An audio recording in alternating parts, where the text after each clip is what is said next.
वर्णनीय अद्वितीय है, क्योंकि इसमें वह व्यवहारिक विधि निहित है जिसके द्वारा मनुष्य अपनी चेतना को शुद्ध करके ईश्वर का साक्षात्कार कर सकता है। मतलब इस लाइन से क्लियर हो रहा है, प्रभुपाद जी बता रहे हैं कि बिना आत्म साक्षात्कार किए, बिना सेल्फ रियलाइज किए हम भगवान को नहीं देख सकते। तो जो लोग ऐसा दावा करते हैं कि हमें भगवान दिखाइए, आप हमें भगवान दिखाओगे तो हम मानेंगे, तो ऐसे मूर्खों को हमें बताना चाहिए कि जब तक आप खुद को रियलाइज ना कर लें, खुद का साक्षात्कार ना कर लें, आप खुद में पवित्र ना हो जाएं, तब तक आप भगवान को नहीं देख सकते। ठीक है। 15 अगस्त 1972 को लॉस एंजलिस में दिए गए इस भाषण में शिला प्रभुपाद बतलाए हैं, मनुष्य को ईश्वर देखने के लिए वास्तव में अत्यंत उत्सुक होना चाहिए, उसे अति गंभीर होना चाहिए और सोचना चाहिए, हाँ मुझे ईश्वर के बारे में बतलाया गया है, अतएव यदि ईश्वर है तो मुझे उसका दर्शन कराना चाहिए।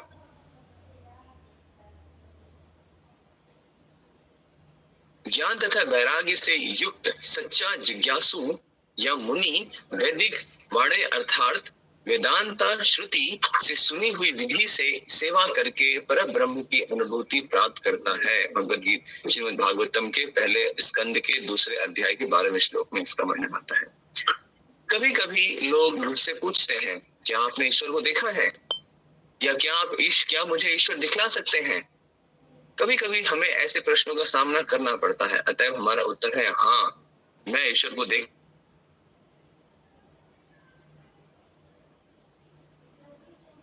चाहिए।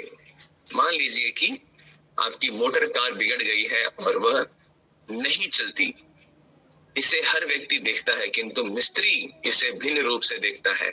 वह इसे अधिक जानकारी के साथ देखने के लिए योग्यता प्राप्त है, अतः वह खोया हुआ पुर्जा लगा देता है और मोटर कार तुरंत चल देती है। यद्यपि हमें मोटर कार देखने के लिए इतनी योग्यता चाहिए, किंतु ईश्वर को हम बिना किसी योग्यता के देखना चाहते हैं। जरा मूर्खता तो देखिए, लोग इतने मूर्ख हैं कि वे अपनी काल्पित योग्यताओं के बल पर कृष्ण ईश्वर को देखना चाहते हैं। तो श्रील प्रभुपाद जी ने यहाँ पर बहुत ही सरल तरीके से इतने बड़े जटिल जो लोगों के जो तर्क होते हैं, उनको यहाँ पर उत्तर श्रील प्रभुपाद जी ने दिया है। तो जो लोग ऐसा दावा करते हैं कि हम भगवान को देखना चाहते हैं, कहाँ है भगवान, दिखाओ भगवान, तो प्रभुपाद जी यहाँ पे बहुत सरल उदाहरण दे रहे हैं कि जिस प्रकार से अगर कार है, आप कहीं यात्रा पे जा रहे हैं, कहीं ट्रैवल कर रहे हैं और उसके दौरान गाड़ी खराब हो जाती है, और as a owner, as a गाड़ी के मालिक, आपको नहीं पता है कि क्योंकि है ना गाड़ी में क्या हुई है, आप गाड़ी से उतरते हैं, बोनट खोलते हैं, देख रहे हैं, सब कुछ इंजन तो ठीक ही लग रहा है, रेडिएटर में पानी भी है ही, बैटरी भी ठीक है, सब कुछ तो ठीक है, फ्यूल भी है, क्यों नहीं स्टार्ट ले रहा है अभी? अब जब आपको नहीं पता चल रहा है, आपने मैकेनिक को कॉल किया, मैकेनिक तुरंत वहां पे आया आधे घंटे में, और मैकेनिक ने थोड़ा सा इधर उधर, थोड़ा स्क्रू टाइट किया, थोड़ा इसको थोड़ा लूज किया, इसको थोड़ा इधर उधर किया, और कहा सर आप फिर से एक बार चाबी लगाएंगे, गाड़ी स्टार्ट हो गई। अब as a driver, as a मालिक, आप भी उस गाड़ी के इंजन को देख रहे थे, आप ही के साइड में खड़ा जो मैकेनिक है वो भी गाड़ी के इंजन को देख रहा था। दोनों के देखने में क्या अंतर है? दोनों देख रहे हैं, एक योग्यता के अनुसार देख रहा है और एक बिना योग्यता के देख रहा है, एक ज्ञान के आधार पर देख रहा है और एक बिना ज्ञान से देख रहा है।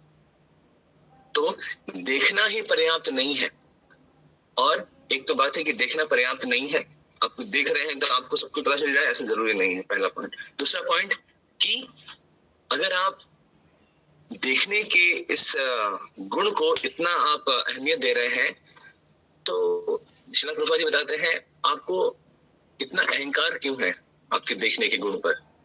क्या कुछ आप देख सकते हैं? श्रील प्रभुपाद जी से पूछते हैं आपको इतना अपने देखने पर, अपनी आंखों पे इतना अहंकार क्यों है? क्या क्या चीजें आप देख सकते हैं? आपके पास में मोबाइल फोन है, इसमें तरंगे होती हैं, जो तरंगे ना पास के जहाँ पर सैटेलाइट या ट्रांसफार्मर या एंटीना लगा हुआ है उसको क्या वहां पे सिग्नल भेजता है, वहां से सैटेलाइट को सिग्नल जाता है, फिर सैटेलाइट से वापस आता है। आप देख पा रहे हो जैसे फोन लगाया तरंगे जा रही हैं, देख पा रहे हो कहाँ तक पहुंच गई तरंगे? नहीं, लेकिन काम चल रहा है, प्रोसेस तो हो रहा है। विदाउट उसके तो शायद फोन दूसरे व्यक्ति को फोन लगेगा भी नहीं, तार तो नहीं है इसमें। देख पा रहे हो? नहीं, दिखाओ ना, देखो। अब हमको अपने देखने पे इतना गुमान है तो देखो जाकर के। कभी आपका एक्सीडेंट हो जाता है, कभी बोन में फ्रैक्चर आ जाता है, हेयर लाइन फ्रैक्चर हो जाता है, या कुछ फ्रैक्चर हो जाता है, मेजर फ्रैक्चर हो जाता है। आप एक्सरे कराने निकले जाते हो, एक्सरे में दिखता है अच्छा हड्डी है, वो हड्डी मेरे को दरार दिख रही है, वो हेयर लाइन फ्रैक्चर है, वो ठीक है ओके। जब उस मशीन ने जब एक्सरेज जब आपके शरीर के उस पर्टिकुलर अंग पर जब छोड़ी, वो रेस को जाते हुए देखा आपने? तो मान लेते हैं उसको हम, वो भी तो रेस है, वो भी तो चीजें हैं, उसको क्यों नहीं देख पा रहे हो आप? आपके पीछे क्या है देख पा रहे हो? इस कमरे को अंधकार में पूरा डार्क कर दें, आपके साइड में कौन व्यक्ति खड़ा है आप उसको देख पाओगे? तो प्रभुपाद जी बताते हैं कि अपने देखने के गुण पर ना इतना गुमान मत करो, इतना अहंकार मत करो, इतना प्राउड फील मत करो कि दिखाओ दिखाओ। अरे तुम्हारे आसपास जो चीजें पहले उसको देखने का दावा करो ना कि हाँ मैं इसको देख पा रहा हूँ। ठीक है, तो प्रभुपाद जी यहाँ बता रहे हैं इस उदाहरण से यहाँ प्रभुपाद जी बता रहे हैं कि सिर्फ देखना ही पर्याप्त नहीं है, ज्ञान के साथ देखना जरूरी है। इसलिए अगर हमको भगवान को देखना है तो पहले हमको भगवान के ज्ञान को भी समझना पड़ेगा। ठीक है, अन्यथा इसको करना असंभव है। बिना ज्ञान के हम भगवान को नहीं देख सकते। और वो ज्ञान भी क्या, पहले तो फिलोसफिकल नॉलेज, देन उस फिलोसफिकल नॉलेज को, उस आध्यात्मिक ज्ञान का अभ्यास करना है। उस अभ्यास के माध्यम से हमारी इंद्रियों की शुद्धि होगी। इंद्रियों की शुद्धि होने के पश्चात हमारा भगवान के लिए प्रेम भाव उत्पन्न होगा। तब उस प्रेम भाव उत्पन्न होने के पश्चात भगवान का दर्शन कर सकते हैं, अन्यथा संभव नहीं है। ठीक है, आगे चलते हैं। भगवद गीता में कृष्ण कहते हैं, नाशा प्रकाश सर्वस्य योग माया समावृतः। मैं सबों के लिए श्रेय नहीं, मेरी योग माया शक्ति मुझे उनकी दृष्टि से छिपाए रखती है। अतः आप ईश्वर को कैसे देख सकते हैं? किंतु यह मूढ़ता चलती रहती है। क्या आप मुझे ईश्वर दिखा सकते हैं? क्या आप अपने ईश्वर को दिखा सकते हैं? ईश्वर तो खिलौना बन गया है। अतः वंचक लोग किसी सामान्य व्यक्ति का विज्ञापन यह कहकर करते हैं कि यह रहा ईश्वर, यही ईश्वर का अवतार है। नमाम दुष्कृतनो मूढ़ा प्रपद्यन्ते नराधमा। पापी, मूढ़, मूर्ख, अधम व्यक्ति इस तरह पूछते हैं, क्या आप मुझे ईश्वर दिखा सकते हैं? आपने कौन सी योग्यता प्राप्त कर रखी है जिससे आप ईश्वर को देखना चाहते हैं? योग्यता। तो यहाँ प्रभुपाद जी बता रहे हैं कि अब लोग क्या हो रहे हैं ना, आजकल एक नया ट्रेंड चल रहा है लोगों के बीच में, भगवान को तो नहीं देख सकते हैं, नहीं देख पा रहे हैं, तो आजकल लोग क्या करते हैं, सामान्य मनुष्य कुछ चीजों को सीख लेता है। हमारे वैदिक शास्त्रों में ही बहुत सारे अलग अलग चीजें उसको सीख लेता है। जैसे एस्ट्रोलॉजी सीख लेगा, एस्ट्रोलॉजी हमारा वैदिक साइंस ही है, वैदिक विज्ञान ही है, वो सीख लेगा। थोड़ा बहुत हाथ देखना सीख लेगा। फिर रेकी का विज्ञान है, हमारे शास्त्र का ही पार्ट है, अलग नहीं है, रेकी का विज्ञान है, वो सीख लेगा। थोड़ा साइकोलॉजी पढ़ लेगा, बिहेवियरल ना, माइंड फंक्शनिंग कैसे होता है वो सीख लेगा। थोड़ा बहुत मैजिक सीख लेगा, मैजिक ट्रिक्स। और वो एक बहुत प्रतिष्ठित, बहुत प्रतिष्ठावान, वेल एस्टैब्लिश एक साधु का स्थान ले लेगा। और अपने प्रवचन में वो कहेगा कि देखो, आप में से कोई भगवान को देख पा रहा है? नहीं देख पा रहा है ना, भगवान का तो कोई कोई रूप ही नहीं है, भगवान को तो कोई देख ही नहीं सकता है। अब वही भगवान हम आप सबके बीच में उपस्थित है गुरु के रूप में।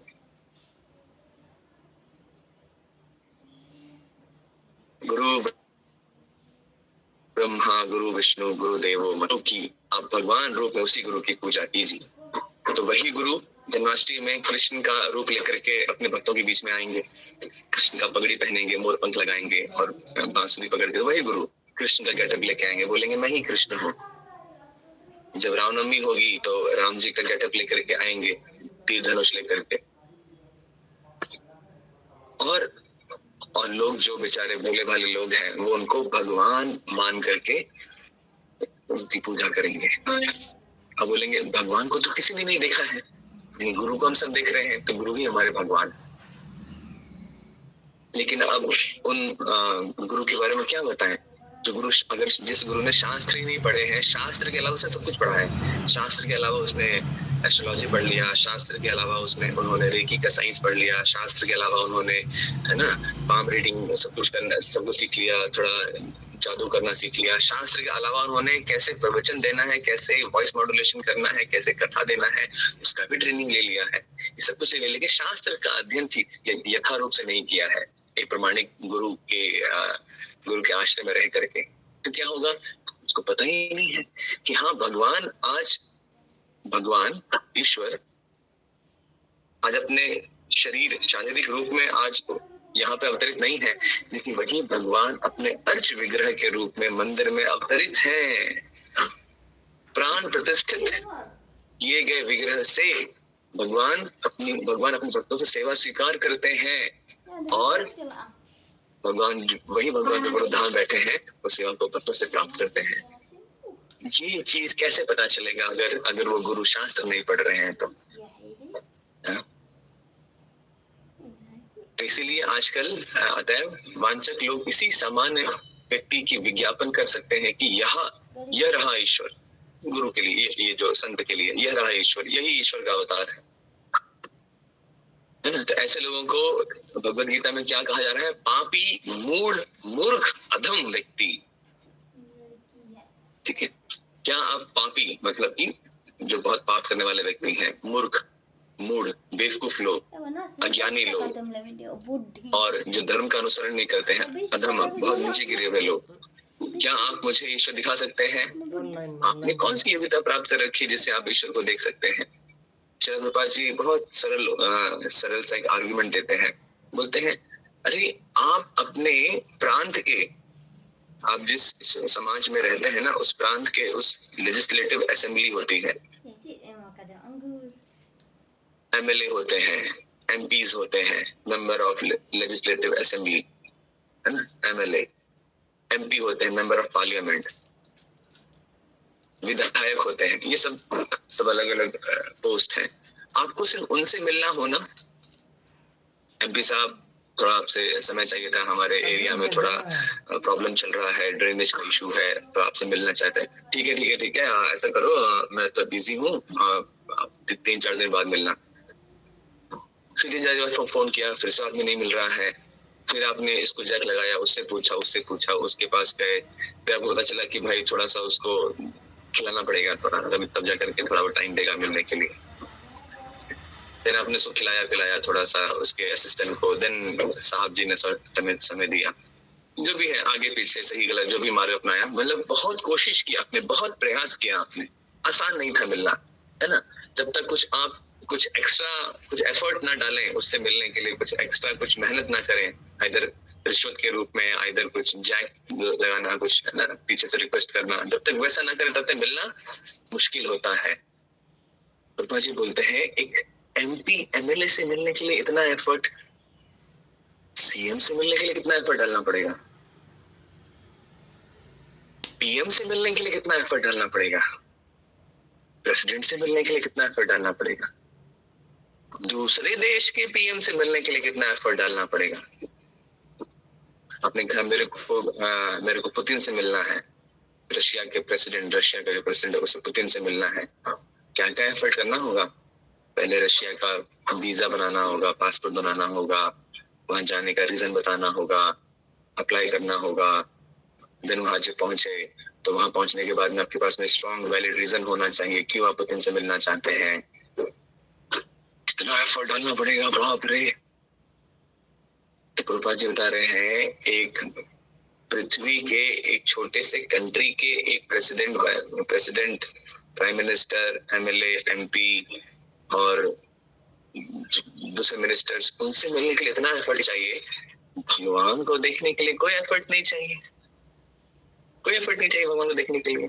जस्ट सामने खड़े हो जाओ, कोई कृष्ण, कोई हरे कृष्ण मंदिर का कोई भक्त मिल जाए, उनसे वाद विवाद करने के लिए सामने खड़े हो जाओ, बोलो कि अरे तुम्हारे भगवान, तुम ये डेली डेली भक्ति क्या करते हो, डेली डेली मंदिर क्या जाते हैं, भगवान है क्या है, भगवान है क्या है तो दिखा दो। अरे मूर्ख आदमी, कैसे देख सकते हो? थोड़ा भगवान का नाम तो जप करो, पहले जैसे कुछ काम तो करो जिससे तुम योग्य बन सको देखने के लिए। तो ट्रेनिंग तो लेके आओ पहले। ऐसे आप सबको बोलना चाहिए, ठीक है? तब आपको लोग समझेंगे कि हाँ भाई ये लोग पक्के लाइन पर हैं, ऐसे ढीले ढाले भक्त नहीं है। अच्छा समझदारी के साथ में ये लोग भक्ति कर रहे हैं, ऐसा भावुकता में भक्ति नहीं कर रहे हैं, ठीक है? ओके, योग्यता इस प्रकार है। तच्छद्धाना मुनया, सर्वप्रथम मनुष्य को श्रद्धावान होना चाहिए, फेथ होना चाहिए, विश्वास होना चाहिए, उसे ईश्वर देखने के लिए अत्यधिक उत्सुक होना चाहिए, बहुत ज्यादा उसके अंदर इंक्विजिटिवनेस, जिज्ञासा होनी चाहिए कि मुझे भगवान को देखना है, क्या करना पड़ेगा देखने के लिए, क्या करना पड़ेगा, पहाड़ चढ़ना है, ध्यान करना है, सब कुछ त्याग करना है, क्या करना है बताइए, मैं सब कुछ करने को तैयार हूँ। इस प्रकार की तड़प होनी चाहिए उसको भगवान को देखने के लिए। ऐसा नहीं है कि इसे क्षुद्र बात समझी जाए। क्या आप मुझे ईश्वर दिखला सकते हैं? या कोई जादू हो, वे लोग ईश्वर को जादू समझते हैं? नहीं, मनुष्य को अत्यंत गंभीर होना चाहिए और सोचना चाहिए कि हाँ, मुझे ईश्वर विषय जानकारी दी जा चुकी है, अतः यदि ईश्वर है तो मुझे उनका दर्शन करना चाहिए। इस संदर्भ में एक कहानी है, ये बहुत ही उपदेशात्मक है, अतः इसे सुनिए। एक पेशेवर कथावाचक जनता को श्रीमद् भागवत सुना रहा था और यह बता रहा था कि जब कृष्ण जंगल में गांवें चराने जाते तो वे सभी प्रकार की मणियों से अलंकृत रहते हैं। उस सभा में एक चोर था, अतः उसने सोचा क्यों ना वृंदावन जाकर इस लड़के को लूट लिया जाए। वह अनेक मणियां पहने जंगल में है, मैं वहां जाकर उस लड़के को पकड़कर सारी मणियां ले सकता हूँ।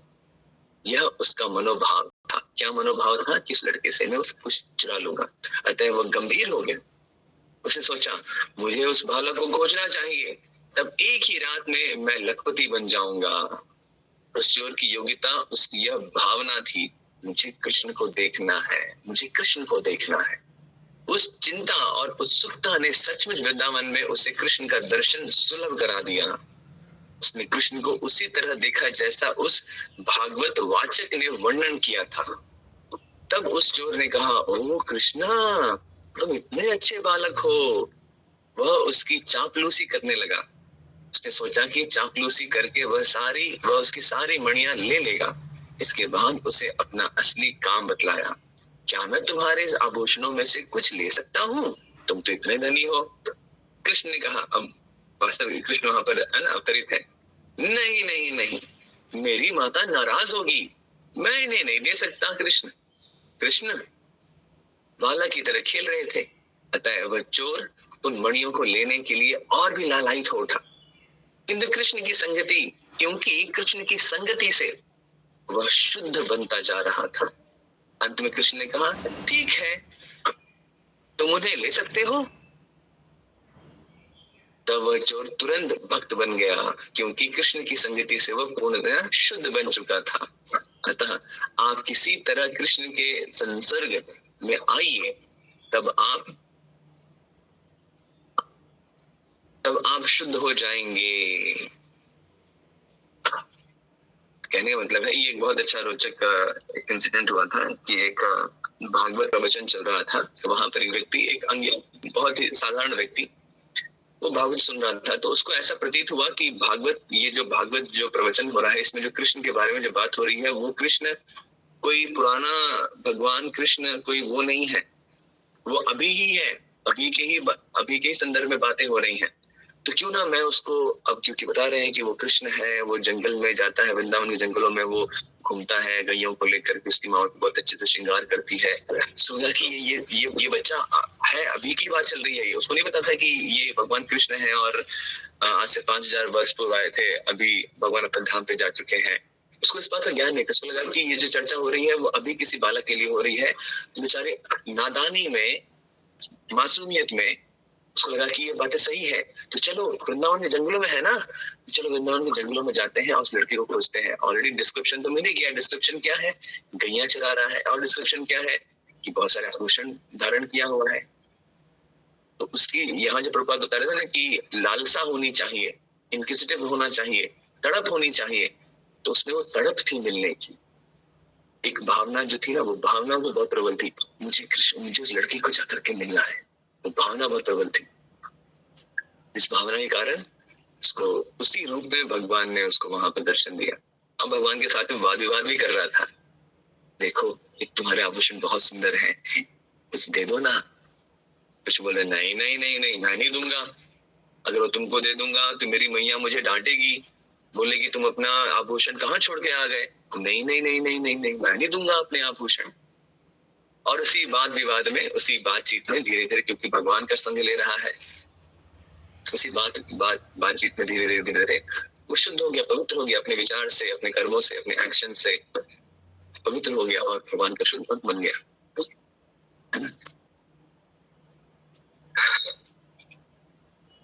कृष्ण को देखने की परम उत्सुकता का दूसरा उदाहरण गोपियां हैं। गोपियां कृष्ण के पास उनके सुंदर स्वरूप से मोहित होकर आई। वे तरुणी थी और कृष्ण इतने सुंदर थे। वस्तुतः जब वे कृष्ण के पास आई तो कामुक थी, मतलब काम वासनाओं को तृप्त करने की भावना से वो कृष्ण के पास आए थे। किंतु कृष्ण इतने शुद्ध हैं कि गोपियां उच्च कोटि की भक्तिन बन गई। गोपियों की भक्ति की कोई तुलना नहीं हो सकती, क्योंकि वे कृष्ण को प्राणपण से प्रेम करती थीं। यही योग्यता है। वे कृष्ण से इतना अधिक प्रेम करती थी कि अपने परिवार या प्रतिष्ठा की कोई परवाह न करके वे अर्धरात्रि में बाहर गई। कृष्ण की बांसुरी बज रही थी और वे अपने घरों को छोड़कर जा रही थी। उनके पतियों, भाइयों, उनके पिताओं, भाइयों तथा पतियों ने कहा, तुम लोग कहाँ जा रही हो? इस अर्धरात्रि में कहाँ जा रही हो?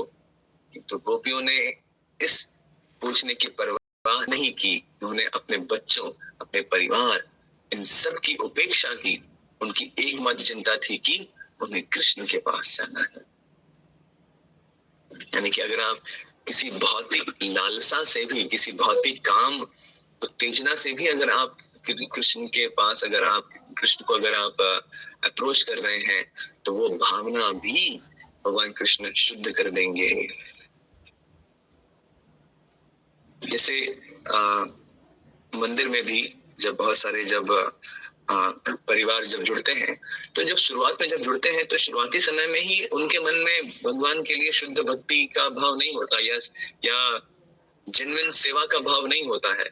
बहुत सारे दूसरे विचार भी होते हैं। चलो ठीक है, मंदिर चलते हैं, थोड़ा सा रिलैक्सेशन हो जाएगा, थोड़ा सेवा कर लेंगे और है ना, थोड़ा शांति मिल जाएगी।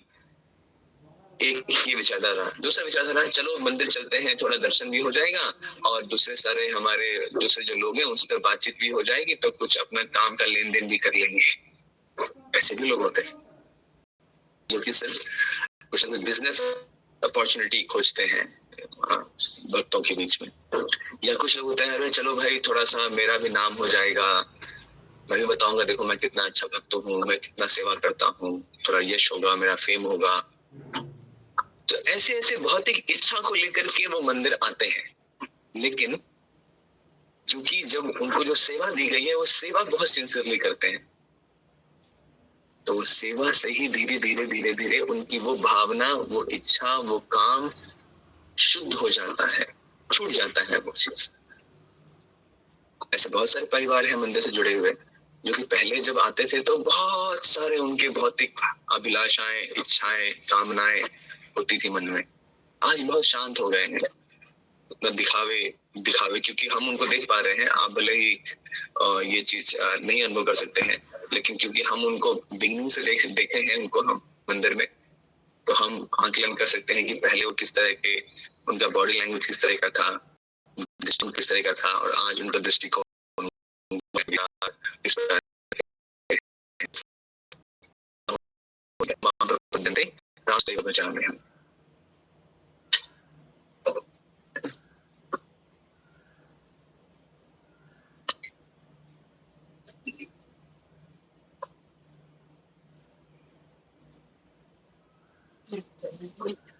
इसी उत्सुकता की आवश्यकता है। हमें कृष्ण को देखने के लिए अत्यधिक उत्सुक होना चाहिए। अनेक गोपियां ने, जिन्हें कृष्ण के पास जाने से बलपूर्वक रोक लिया गया था, विरह की तीव्र वेदना के कारण अपने प्राण त्याग दिए। और जो गोपियां को उनके परिवार वालों ने रोकने की कोशिश किया तो रुके नहीं, कहा कि ठीक है तुम शरीर को रोक सकते हो, लेकिन मेरी आत्मा को कृष्ण से मिलने के लिए नहीं रोक सकते। तुम्हें शरीर त्याग देती हूँ, क्योंकि ये शरीर के साथ में आत्मा जुड़ा हुआ है ना। शरीर को त्याग देती हूँ, मैं वहां पहुंच जाऊं, आत्मा वहां पहुंच जाए, शरीर भले ही तुम रख लो। वो शरीर त्याग देते थे। ऐसा था कृष्ण के लिए गोपियों का प्रेम। अतः ऐसी उत्सुकता चाहिए, तभी आप ईश्वर को देख सकते हैं। चाहे आप कामुक हो या चोर हो या हत्यारे या अन्य कुछ, आपको अपने में यह उत्सुकता उत्पन्न करनी होगी। मुझे कृष्ण को देखना है, तभी कृष्ण दिखेंगे। ठीक है।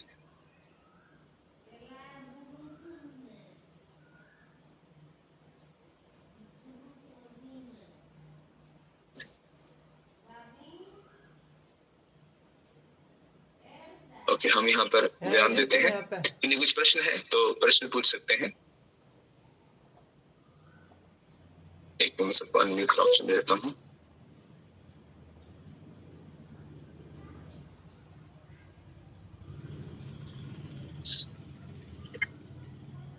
यस, हरे कृष्ण। कुछ एक दो प्रश्न लूंगा, देन फिर हम इसको विराम दे देंगे आज के डिस्कशन को।